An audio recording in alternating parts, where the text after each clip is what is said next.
Welcome to Rob on Holiday. In today's video, we're talking about transportation at Walt Disney World.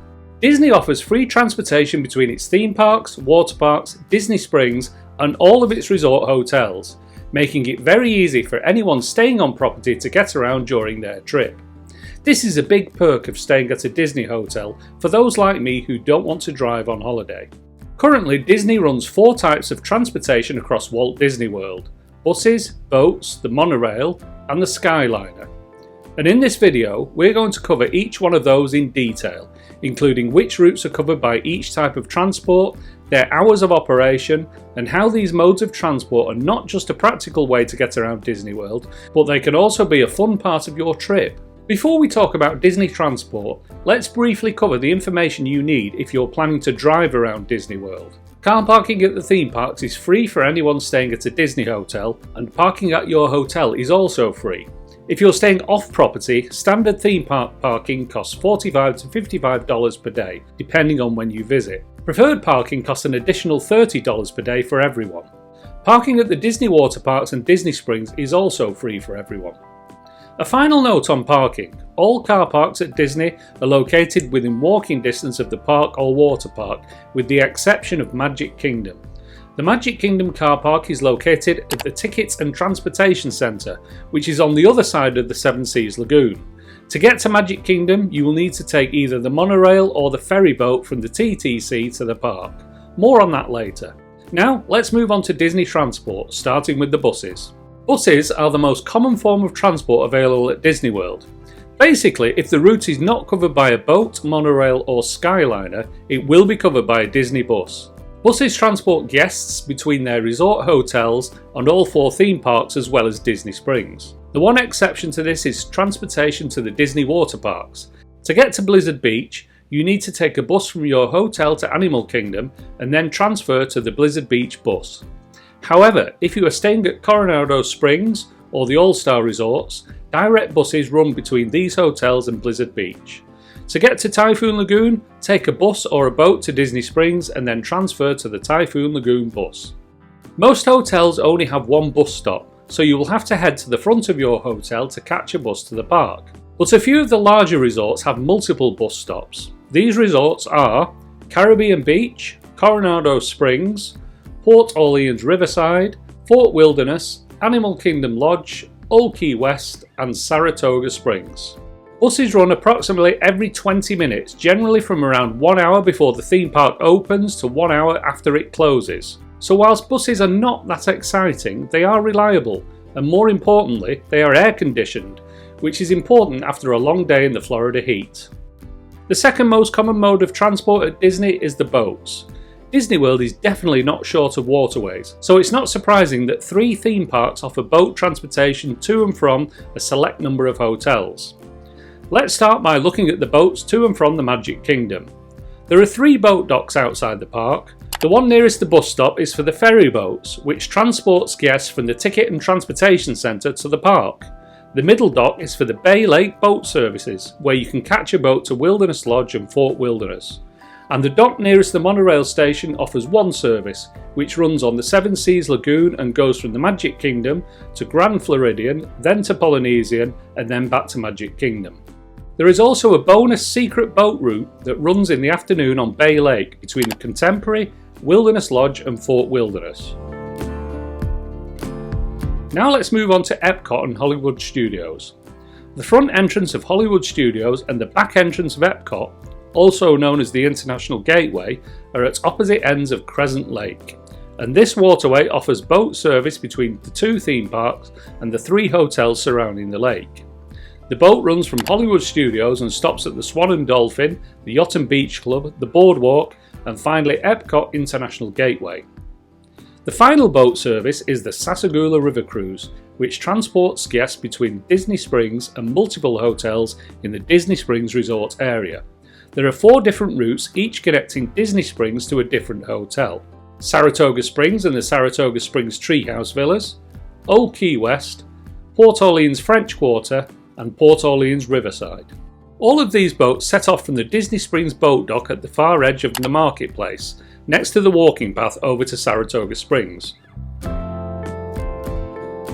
Boats also run on each of these routes approximately every 20 minutes, except for the ferry boats between the Magic Kingdom and the Ticket and Transportation Centre, which tend to be more frequent.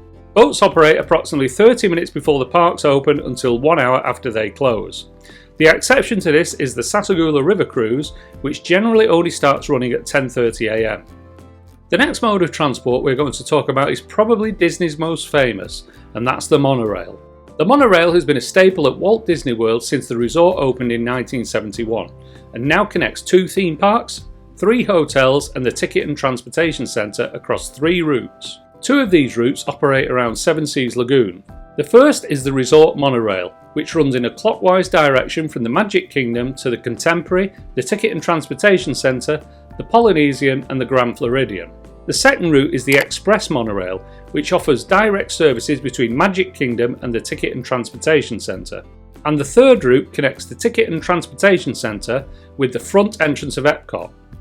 So, although you do have to switch monorails, you can travel from the Magic Kingdom to Epcot by monorail.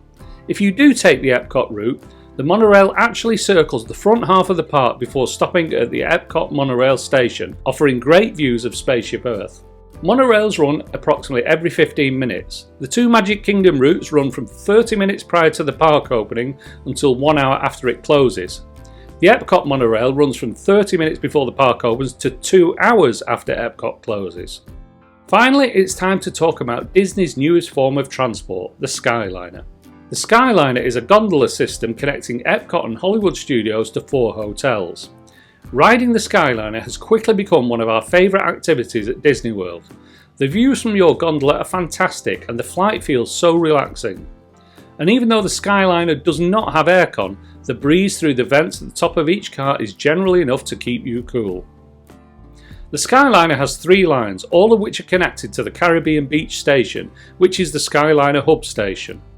From there, you can take a Skyliner to Hollywood Studios to the Hourglass Lake Station, which sits between Pop Century and the Art of Animation, and Epcot International Gateway via the Riviera. At every station except for the Riviera, you have to get off the Skyliner and board a new gondola if you're not yet at your final destination. One thing that is interesting to know is that although only 4 hotels are officially connected to the Skyliner, the Yacht and Beach Club, the Boardwalk and the Swan and Dolphin are all a 5 to 10 minute walk from Epcot International Gateway. So if you're staying at one of those hotels, you essentially have access to the Skyliner too. Skyliner gondolas are available constantly, so how long you wait solely depends on how many people are on the line in front of you. Most of the time you will walk on in a matter of minutes, but you'll probably have a long wait before park opening or just after park closing. The Skyliner operates from 1 hour before the parks open and 1 hour after the park closes, based on the earliest and latest park to open out of Epcot and Hollywood Studios. One other thing to bear in mind is that the boats, monorails and Skyliner cannot run when there is lightning in the area.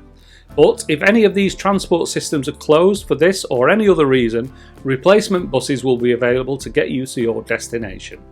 That's it for Disney Transport, but there are still a few more ways you can get to the parks. The first is by walking. Many of the hotels are within walking distance of one or more of the 4 Disney World theme parks. The Contemporary is just a 10-minute walk from the Magic Kingdom and the Grand Floridian is about a 15-minute walk from the park. The Polynesian also offers a walking path to the Magic Kingdom, although this would take 25 to 30 minutes. There are also walking paths between Epcot and Hollywood Studios and the Crescent Lake resorts. It takes about 5 minutes to walk from the Yacht and Beach Club and the Boardwalk to the back of Epcot, and about 10 minutes to walk from the Swan and Dolphin to the back of Epcot. It takes about 15 minutes to walk from the Boardwalk and Swan and Dolphin from Hollywood Studios, and 20 minutes to get to the Yacht and Beach Club. And finally, you could choose to take an Uber or Lyft to get around Disney.